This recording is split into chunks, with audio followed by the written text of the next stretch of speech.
Okay, welcome back, everyone. We have our next speaker, Ayush Bhandari, who will be the concluding speaker of this session. Ayush is an assistant professor at the Imperial College London in the Department of Electrical and Electronic Engineering. He received his PhD from MIT in 2018, and for his doctoral work, he was awarded the Best PhD Dissertation Award from the IEEE Signal Processing Society. He's won numerous other awards, including the President's Medal for Outstanding Early Career Research at Imperial, and Best Paper Awards at ICCP and ICAST. And we're really thrilled to have Ayush join us today, and looking forward to your talk, Ayush. Take it away. Thank you. Thank you to the organizers for this wonderful event. So my talk is going to be one man's noise is another man's signal. And the starting point of this talk is really this idea that we are taught at our undergraduate classes that that typically noise is considered to be an undesirable entity that deteriorates a signal of interest, and we are always designing algorithms to recover signals from noise. However, as we shall see in this talk, when the noise is structured or even signal dependent, then there are unique advantages that can be leveraged. And this takes us back to the sort of well-known idiom that one man's noise is another man's signal. And hopefully with two concrete examples, I would be able to demonstrate this fact to be quite true. So if you look at our conventional pipeline, we have a two-step procedure. From the hardware, we capture data, and from using the algorithms, we churn out the information of interest.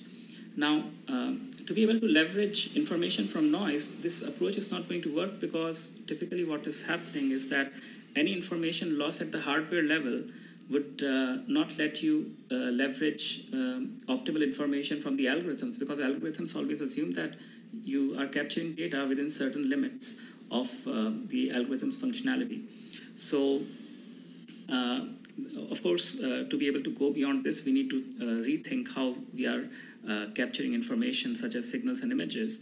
And to this end, this is really the right time to think in this new light of philosophy of computational sensing and imaging. So the reason is that if you look at this photo, on the left-hand side, you see the space control mission of NASA, which was responsible for the Apollo 11 mission. And on the right-hand side, you see a modern smartphone. And what is interesting is that the computational resources in both cases are equivalent. And this is something fascinating.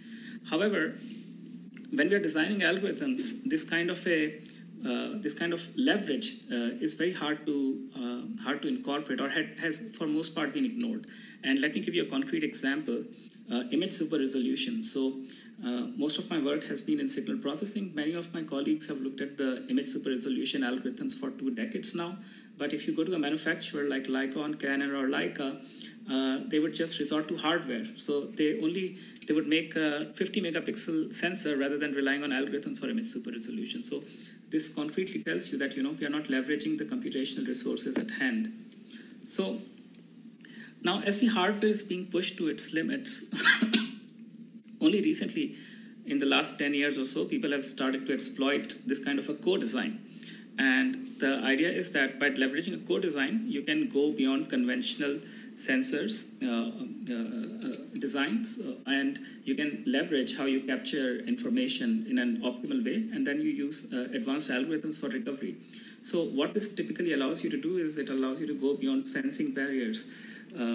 For example, you can have high data rates, or you can increase the dynamic range, or you can increase the resolution, or you can even perform low-cost imaging. So two examples that I would like to cite here is based on my collaboration at MIT with the colleagues in Professor Rusker's group. So one of them is time-resolved imaging, and I will revisit this example later in the talk today. And then there's also the example of low-cost bioimaging, where you can use cheap sensors but more sophisticated math to actually recover the same equivalent information. So when we think about leveraging the structure of noise, the two kind of concrete ideas that I will be presenting today are based on dynamic range that would lead to high dynamic range imaging. And then we have spatiotemporal barriers, which is how do we sample images in space and time. So the first part of the talk is truly about high dynamic range computational imaging from quantization noise. And this is the work with my lab members at Imperial College and also my collaborator and friend Felix Kramer, who's at Technical University of Munich. So high dynamic range imaging is a very classic consumer photography application. Now this has been built into our cell phones and most of us know how this works. So if you point a camera towards a very high intensity object, you will either have fading or dark, a washed out image or a completely dark image because the sensors will, the pixels will saturate at some point. Now, this has started to become a very interesting problem in the context of autonomous vehicles. So when a car comes out of a tunnel, suddenly, because there's a surge of light, the sensors saturate. And yet again, there are very interesting solutions to this problem, but they're hardware-only solutions in the sense that manufacturers develop high dynamic range imaging sensors, which increases the cost of imaging. But then you have so on one hand, you have this hardware sort of approach, but then you also have a computational photography approach where we have this very classic paper from Dubovik and Malik where they show that multi-exposure photography. So what you have on the left-hand side is images at different exposures, and when they are interpolated in the exposure domain sort of, you can tone map and recover high dynamic range images, right? So this kind of problem also shows up in other applications such as computed tomography and so on, and these are very recent developments in the context of technologies. For most part, this has not been the case this way. So going back to the fundamentals, if we consider the digital sampling pipeline, then we can refer to this classic book in signal Nyquist-Shannon density or sampling formula for band-limited functions. The same applies for modulo samples, namely that for a pi band-limited signal, which is typically sampled at one sample per second, with this new oversampling factor, you can in fact reconstruct the whole signal. And what is amazing here is that the result is independent of the modulo threshold. So you can, in theory, capture as high dynamic range signal as you like, and you can reconstruct it. So, of course, this is not just a theoretical work. We have also tried to develop an ADC. So what you see here is a screenshot where as the yellow signal clips over here, you can see that the pink signal is continuously wrapping. So the high dynamic range information is intact at all possible times. Now, the computational sensing or imaging problem here would be how can we recover the high dynamic range signal from the pink data that is being folded and wrapped. So, of course, in the hardware literature, people have looked into this problem. One of the first architectures was proposed somewhere in 2003 by Ri and Ju. They proposed a hardware for wrapping images. Recently, Sasagawa and Yagamuchi, their team has developed a number of high dynamic range sampling approaches based on this folded ADC architecture you can see here. And the same from the group of Ramesh Raskar, for instance, the work of Heng Zhao and colleagues have also looked into this problem. What has been truly missing is mathematical recovery guarantees and a proper framework for recovery algorithms. So, to overcome these barriers, we started looking at this problem from scratch, and that led to the main idea that is going to be presented next. So I showed to you that there is a Nyquist-Shannon criteria for band-limited functions, but we know that images are not band-limited. They are much more densely captured or appropriately captured in wavelet or spline basis.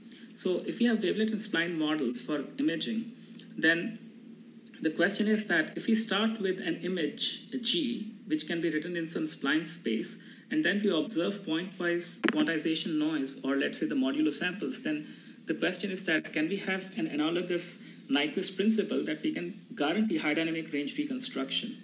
And this problem is a very interesting problem because this would, if answered, it would be truly one of a kind solution for single shot high dynamic range imaging. Because typically, as you have seen, that we are capturing multiple images to recover high dynamic range images. So the main intuition behind this kind of an idea is that whenever you have smoothness of any kind, then it turns out that oversampled finite differences tend to be correlated, highly correlated. And what that manifests in terms of a simple mathematical argument is that finite differences have this property that they're going to shrink the amplitude. And this is what you see over here. So In short, without going into the details of the result, it turns out that Andrei Kolmogorov, who has contributed to a number of different mathematical themes, including probability theory, has also a very wonderful result in approximation theory, where he has shown that intermediate derivatives can be in fact bounded for a smooth function. And the optimal constant Cn here, which is very relevant for our cause, is based on something which is known as the perfect Euler spline. So just handpicking the main result that we need is that this constant C over here is very well known, and we are going to just pick it up from the theory of Kolmogorov.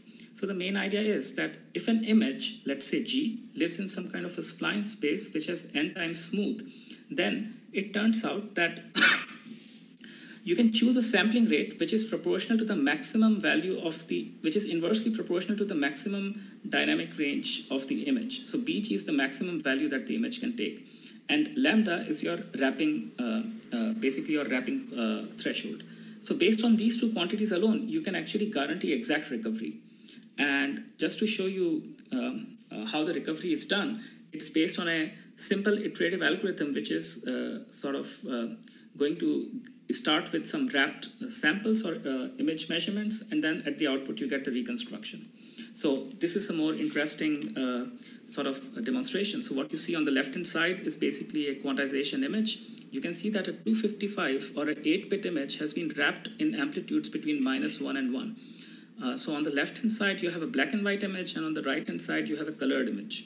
And in either case, the algorithm, despite the high dynamic range 255 maximum amplitude being compressed to -1 and 1, you are exactly able to reconstruct the image. And this is only because now we have certain amount of understanding of how to recover these images with some mathematical guarantees. So of course, high dynamic range imaging is not the only thing that one can do. The abstract idea can be applied to a number of solutions. So one of the things that we have been pursuing recently is computed tomography. So we have seen certain experiments show up in the literature where people have argued that high dynamic range tomography can be performed by leveraging multiple tomographic projections of different intensities. But instead of using the radon transform, if we define the modular radon transform, which is going to take the radon transform projections at a particular angle and wrap them back as a modulo radon transform, then you can get a low dynamic range measurement from which you can reconstruct the high dynamic range tomographic projection. And pursuing this line of work would allow us to then argue that we can reconstruct high dynamic range computed projections that arise in the context of tomography. So here's a proof of concept idea where you can see the conventional Shep-Logan on the left, and you will see the radon transform in the middle. However, you can again wrap this radon transform using the modular radon transform, where you get low dynamic range measurements.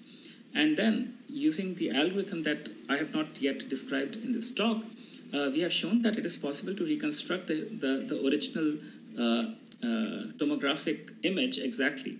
So what we have done recently is that we have taken some experimental tomographic data, and then we have passed it through our analog to digital converter, which can perform these modulo samples.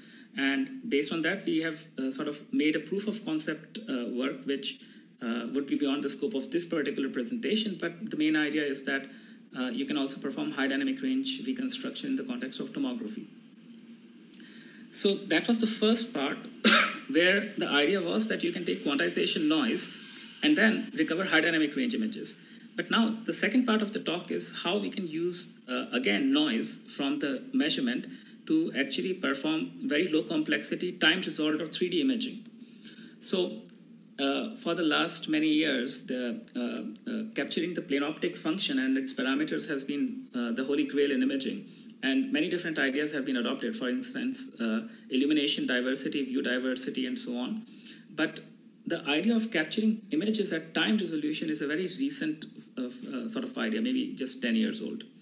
And one particular application of this idea is time-resolved imaging, where you have an active sensor, it emits light, the backscattered light comes to the sensor, and you know the depth or the time of flight. And this is a very rapidly expanding field. you can see many familiar faces here who have contributed to this problem of time-resolved imaging in different contexts, most notably the first paper from Andreas Welton and Ramesh Raskar about looking around the corners, and then now we have all kinds of exciting solutions. But if you look at how these images are captured today, then we have predominantly three different modalities. The streak tube, where you get picosecond resolution, but you can only scan a line at a time. You have then the SPAD system, where you can get to sub-nanosecond and you get low-resolution images, 2D images like 64 by 32. And then you have a more relaxed kind of sensor technology like lock-in sensors, which would give you 160 by 120, but then they're going to give you a temporal resolution in terms of nanoseconds. And despite all this progress, we would like to have a sensor which can reach megapixel resolution. And unfortunately, most of these technologies would not be able to answer this question. And the reason is because these sampling devices or the imaging sensors, they are going to perform a time-based sampling at each pixel, which slows down the overall acquisition. So you are practically computing a full 3D tensor each time you use a time-of-flight sensor, and therefore, as you increase the pixels, just the sheer size of data would increase. So, despite all of this fascination around the applications that time-resolved imaging sensors can offer, we still would like to desire a sensor which offers you very low resolution imaging, but with very high megapixel count. And how can we go about that? So, if you look at the context of technology integration, then first we had some kind of a quadrature phase sampler, which uses some kind of 4-bucket trick in the context of lock-in sensors, and then those were enhanced to give you more sophisticated fast samplers like Kinect and so on. But now, what we are trying to argue is that we are going to use 1-bit samples. And by using 1-bit sampling, because you only need to know the sign of the measurement, then at each pixel, you are going to minimize the sheer amount of information that you are going to capture. And this could be the pathway to the next sort of megapixel sensor, because now, of course, you are going to capture the sign of the measurement, and you will get a lot of noise, because if you have a 16-bit measurement and you only look at its sign, then you have a lot of noise. But as I mentioned, exploiting noise is the main idea in our work. We will see that we can actually do this, and this gives you very interesting results. So, just to lay out the idea in one shot, what you see on the left-hand side is a proper 3D stack computed with a consumer camera. But in the middle, what you see is 1-bit samples that we have actually computed based on the left-hand stack that you see. And here, in the figure A, you can see one particular pixel of the full 16-bit sensor stack, while in figure B, you can see 1-bit samples taken from the approach that we are proposing here. What is remarkable is that you can use the data in figure A or figure B, and in either case, you get the exact depth map, which is represented by the 2 spikes in figure C. And that's the main idea, that we can compress the whole 16-bit information into 1-bit information, provided that oversampling is there. So what is the main idea behind this work? Well, our main bottleneck is due to what is known as the analog to digital conversion at each pixel. And instead of using the conventional point-wise sampler at each pixel, what we are proposing is a 1-bit sampler. Now, what we know from conventional 1-bit sampling is that if the incoming waveform is band limited, then with slight oversampling, you can use a Nyquist-Shannon formula for reconstruction, which means that you can still take this value Q, which is plus or minus 1, but with Nyquist-Shannon interpolation, you are able to reconstruct the whole band-limited function back. And this is a very interesting aspect. But keep in mind that information such as depth is not band-limited. So to overcome this barrier of sort of noise, what we resort to is what is known as noise shaping in literature. So if I start with a first order finite difference filter, then I can create a finite difference filter of order L by just recursively convolving the sequence, and this defines a high-pass filter. And this is something very basic. So if I look at my, if I look at my 1-bit samples, then this 1-bit sample is basically the original data F and an additive mixture of some noise, which is where the noise variable is U. And if I do the Fourier transform, then we know that from conventional Fourier theory, we have additive the 1-bit spectrum of Q, which is a difference of the noise and the original data. But however, because we know that this filter V is high pass, you can see that all the noise is now concentrated in the high pass part of the spectrum, and the low pass part of the Fourier spectrum concentrates the signal structure. So there is this beautiful result from Ingrid Dovishi and Ron DeVore, where they prove that, in fact, when you have a filter with L tabs, which is what we typically use in all electronic systems, then your error bound is directly controlled by oversampling. So what that means is that the more densely I sample, the more I am going to remove noise from my data. So now, coming back to the time of flight problem, we know that the time of flight information, which is the delays, tau, and the amplitudes, manifest as some kind of an overlapping pulses. So now what I can do is I can take the 1-bit samples and write them just work them out mathematically.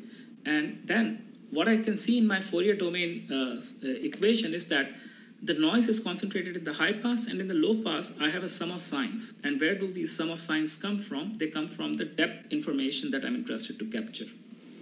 So then, by isolating the Fourier transform of the signal structure, despite the fact that there is noise, we can actually implement an algorithm which robustly computes these sinusoidal properties, because what you see in the shaded yellow part is just a bunch of sinusoids. And this is a very classic problem in signal processing and spectral estimation, and people have studied for a very long time. So here is an example where I have taken raw data from a time of flight sensor. So what you see here is a conventional depth map in the left, and this is a full 16-bit data. What you see in the middle is the reconstruction from the proposed approach, where you look at 1-bit sampling with 1 filter tap. And as I mentioned, that as you increase the filter tap from 1 to 2, you can see that the reconstruction property in the rightmost figure improves. And what is really interesting is that if you look at the rightmost figure, it's almost indistinguishable with respect to the first figure of which is 16 bits. And this is very interesting, because now it shows that you can actually implement a 1-bit sampler and you would get a very close property as if you had a 16-bit sequence. And this is only because you were oversampling. We can also repurpose this kind of idea for time-dissolved imaging, where you want to do some kind of diffuse imaging. You want to see through a diffuser, so you have the conventional measurements here. And then in the bottom, again, I'm comparing basically the reconstruction from 1-bit measurements. So what you see is amplitude in the bottom left, and on the bottom right set, you see the reconstructed depths. And what is again very interesting is that it's indistinguishable compared to the full 16-bit measurement. And this is the workhorse of our low complexity acquisition, where you capture noise, and I say noise because it's 1-bit data, and from this 1-bit data, you are able to reconstruct because the original signal, because you have a fair amount of oversampling. So to conclude this talk, I started with the idea that one man's noise is another man's signal. And the main idea here is that instead of using noise as noise is defined, if we use structured noise, then the structure of noise can be shown to have a lot of relevance when the noise is still signal dependent. So concretely, I showed to you 2 examples. The first one was based on quantization noise, and the main idea here was that you can do high dynamic range reconstruction if you sample quantization noise. And in the second example, what I showed to you is that if you acquire 1-bit samples, then because 1-bit is a very low complexity acquisition system, then you can basically use more sophisticated mathematical or computational algorithms to recover the information loss that has happened because of 1-bit sampling. But now the advantage is that with 1-bit samples, you can perform very high spatial rate information capture, which would not be possible with conventional ADCs. So to to summarize, I would say that wherever there's a bottleneck in terms of a hardware system, then by carefully thinking about the noise structure of the problem, in fact, we can go beyond these bottlenecks if we are willing to trade off a slightly imperfect acquisition system with more advanced mathematical algorithms. So thank you for listening, and if there are any questions, I'm happy to take them now. Great, thanks for this really interesting talk, Ayush. Looks like we have a couple questions in the chat. The first question is wondering if you can interpret the presented modular reconstruction algorithm as a phase unwrapping method that could be applied to other existing problems like indirect time-of-flight phase unwrapping. Right, so yes and no. So traditionally, when we think about phase unwrapping, we do not have any control on redundancy or signal structure. In fact, what is very interesting is that for phase unwrapping problem, you will never see any Nyquist-Shannon reconstruction criteria. So for Nyquist-Shannon, you know that you can sample a signal twice the bandwidth, right? For phase unwrapping, you can see the literature, you will not find it. And this is the main sort of new idea that redundancy meaning extra measurements than needed, is what makes compressed sensing, deep learning, and all these new breed of algorithms work. So I think what is interesting is that, yes, there is an analogy of folding of the information, but what we have understood is that, in fact, fundamentally, there are significant differences which makes this problem different and sometimes more complicated than phase unwrapping. So the answer would be not so easy, yeah. So the one thing I'm trying to understand, it sounds like you almost get something for free just with this little bit of how you change the sampling. Yes. So like in practice, you're doing high dynamic range imaging. You have this equation that tells you how much you need to sample, and it's dependent on where the modulo is and yes. the dynamic range. So what does that look like? Can you just use a conventional resolution sensor and get higher dynamic range, or does it have to be much larger resolution? Right. So the answer is that you would have to have a new hardware which is folding the information before it's being sampled. Right. Because before sampling, we are in the analog domain. So we need to have an analog signal. Now, one thing that some practitioners in audio engineering have exploited is that if you have a 16-bit data, okay, and you throw away the most significant 4 bits, you get a modulo implementation. Right. So one option is that you can take a consumer sensor and you can actually throw away its most significant bits, and then with what remains, you actually get modulo implementation. However, thanks to many circuit designers who have been doing this since 2000s, they have actually implemented these circuits. What they lacked is an algorithm for recovery. So they captured the modulo image as well as the number of times those wraps have happened. And this created a bottleneck in their implementation because they had the circuit to fold, but they also need to know how many wraps have happened. What we are saying now, that because purely of algorithms, you don't need to record how many times the wraps are happening. And hence, we believe that we can take some of that existing machinery and use it with much more simpler circuitry. And some of the Ramesh Raskar and some of his team members and some other groups have also tried to do that. But I think what's missing there is truly unleashing the algorithmic power based on mathematical background. That's what we are trying to do. But yeah, most of it is unanswered and very interesting question, by the way.